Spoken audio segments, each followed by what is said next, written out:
Good morning. How's everybody doing? Thanks for being here.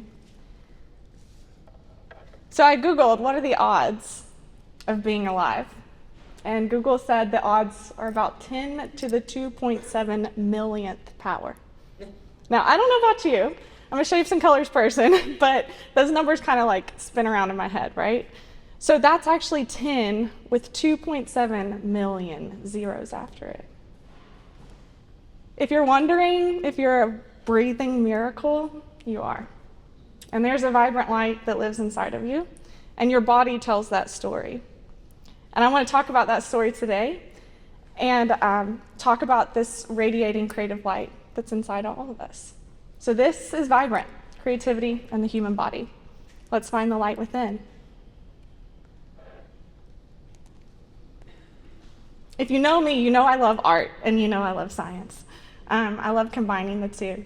And when I've been studying this idea of vibrant, I'm drawn to the idea of how art intersects with science. And I'm drawn to that regardless of studying this idea or not. But what is it that makes something alive? Do you guys have an idea? When I think about it, I think about a life force that's inside each of us, right? And I think about multiple integral parts of the human body that make up that life source, that are particularly vital parts for living, maybe like a beating heart, breathing lungs, a healthy brain, the ability to process human emotion, and therefore creativity. In my day job, I get to combine art and science in some pretty impactful ways. I make facial prosthetics, fake eyes, noses, ears, things like that for patients who might need them due to trauma or birth defects or cancer. But I want to talk today about how creativity lives inside of your bodies and how you can find the beauty and the connection between art and science within yourself. There's some beautiful parallels of our creative process and our biological process that we're going to discover together today. And the first one of these is light source.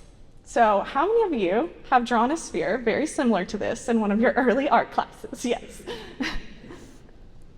One of the first elements we learn in Drawing 101 is light and shadow.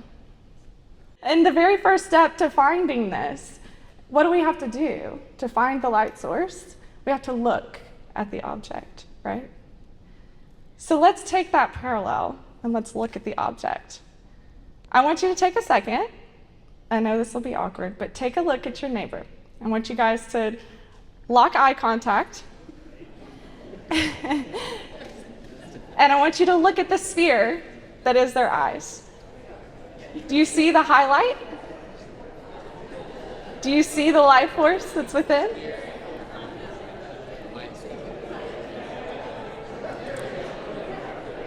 Look at the light, look at the shadow. What colors make up the midtones, the highlights, the shadows? What do you see? I see some tears. Does the highlight in their eyes radiate light? Is the essence of them radiating through? This is just the outside. Let's take a look inside.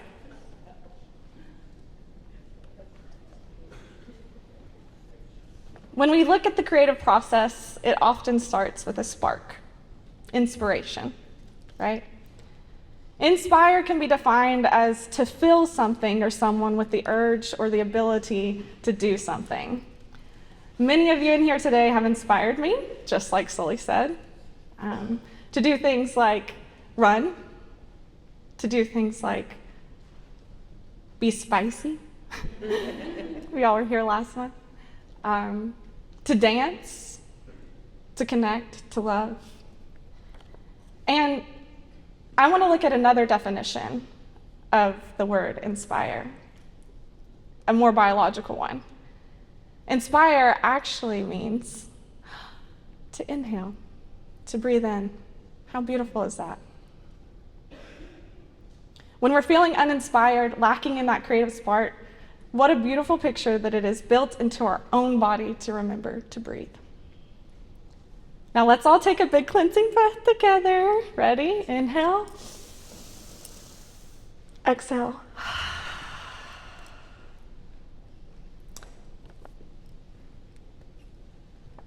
I think something that's really beautiful about that process in the lungs itself is that we aren't able to inhale, to inspire, until we clear out, right? So I want to think about that in terms of our own creativity. What is it that you need to clear out today so that you can be inspired? What's distracting you? Is it physical? Is it your physical space? Do you need to clean out your studio? Is it digital? Do you feel distracted by the many notifications that are coming through social media, text? Do you need to take some time to leave your phone at home and go take a walk outside? Or is it metaphysical? Is it emotional? Is there something within you that you feel like is holding you back or blocking you? Maybe it's a fear or an insecurity about your own art, about your own work, about how you live and breathe in the world. What do you need to empty yourself of to be inspired? Don't forget to breathe.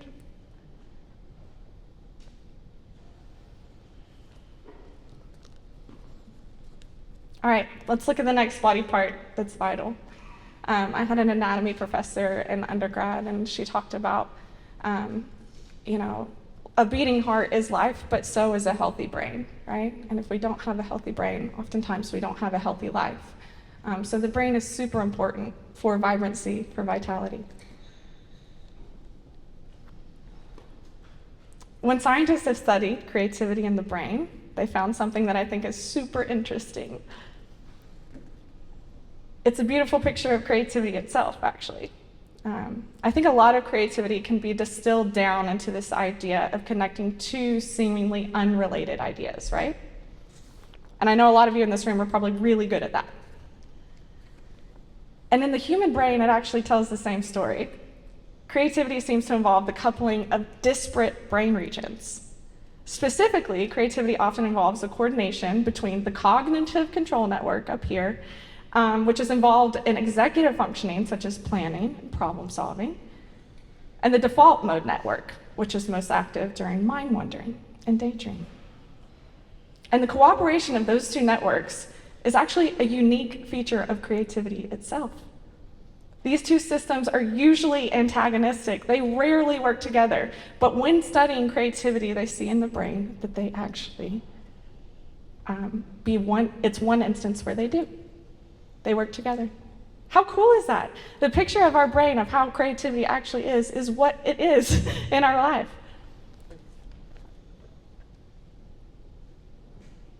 All right, let's keep going. We're going to go on to the next body part here. So as Sully said, I ran my first marathon after his talk a year ago. I've written dozens of poems after Clancy's talk. I've read books based on conversations with Chris.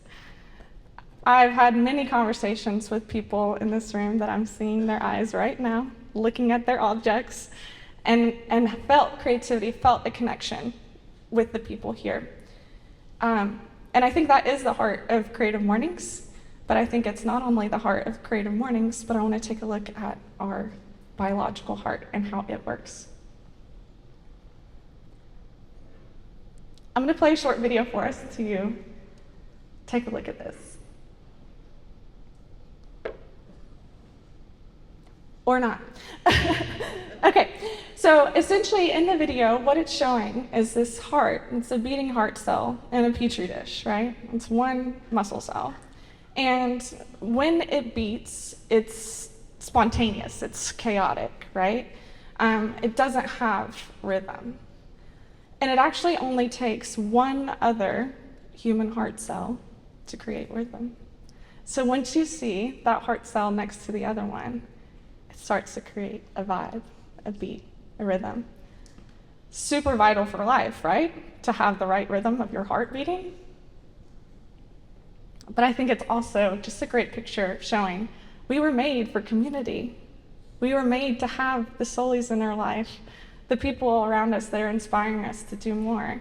And living in isolation, I know we've all experienced that a few years ago, sometimes can really put us into a rut. And so I want to encourage you that it is built into your heart to be around someone else, to have that rhythm in your life, to have that community in your life to keep going.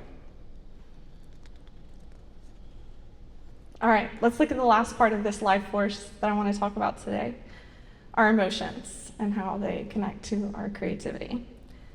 So creativity seems to start in the interface between the inside and the outside, right? It's this back and forth manner of what's being created, whether it's a painting, a piece of text, a rough idea that seems to be produced in our heads. And people often need to discuss the idea, to edit it, to tailor it, to manifest it. Creativity needs and precedes expression. It takes it out of the body. You're speaking, you're playing, you're painting, you're recording it somewhere, and then it comes back into the body in some sort of cyclic vortex, right? And one of the most important elements of art, I believe to be, is our ability to go through this process. Not just the technical process of being able to sketch or sculpt or whatever, but the process of how our emotions are being worked through as we work through our own body. We're transmuting our emotions into art. How many of us have made art in here to evoke or process emotion of some sort? I think a lot of definitions of art is simply distilled down to the idea of to make someone feel something, right? Emotion is one of the vital elements of a vibrant life force. So let's dive into emotion and see how it works in the body.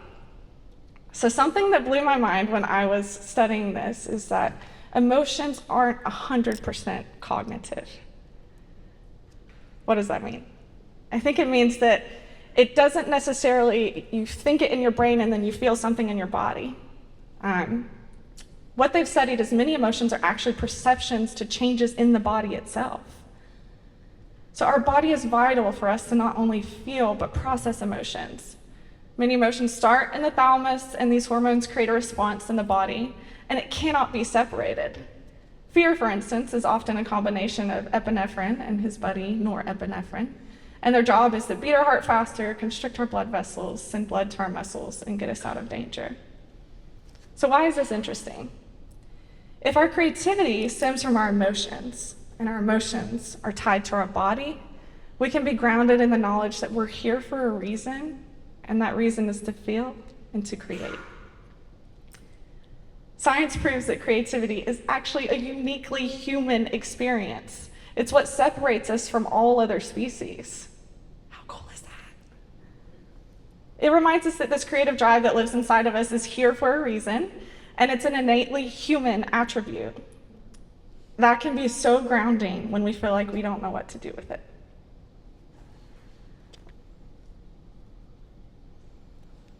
So I know we've all experienced some sort of block before.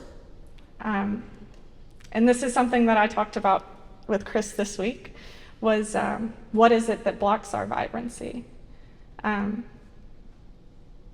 It's definitely been blocked for me in the past by traumas, stress, anxiety, depression. I want to talk about 2016. It was my banner year. It was my lowest of lows, and I felt completely blocked from an unrelated trauma that had happened to my body. My light was fully occluded. And whereas anxiety feels like you need to unzip your sternum, depression feels like a film, a sunglass that you can't take off.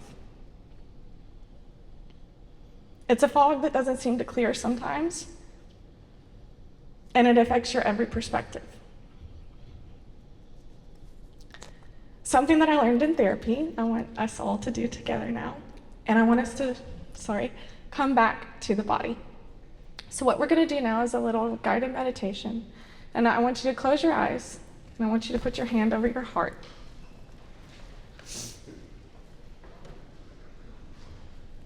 Now, when we put our hand over our heart, there's a hormone that releases. It's called oxytocin. And oxytocin is a beautiful, happy hormone that's also released in mothers right after birth. When the baby's placed on the mother's chest and that skin-to-skin contact occurs, oxytocin's released. But you can release it now by just putting your hand over your heart. So when you feel like your light's occluded, I want you to take a moment to breathe. Remember that creativity is in your heart for a reason. And now I want you to go to a place, a memory, where you are fully known and fully loved.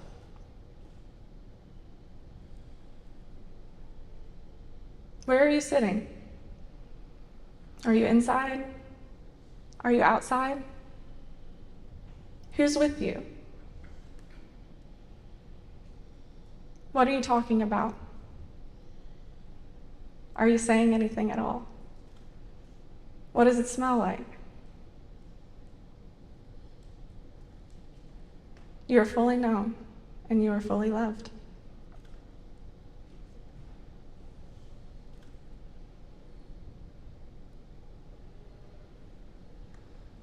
Okay, we can come back to reality, blink our eyes open. One of the most beautiful things about art is that we can transmute our pain.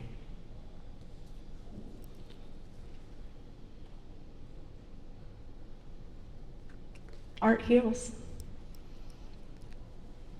Northwest Memorial Hospital in Chicago recently proved that music, dance, or painting may actually reduce the pain felt by people who are ill.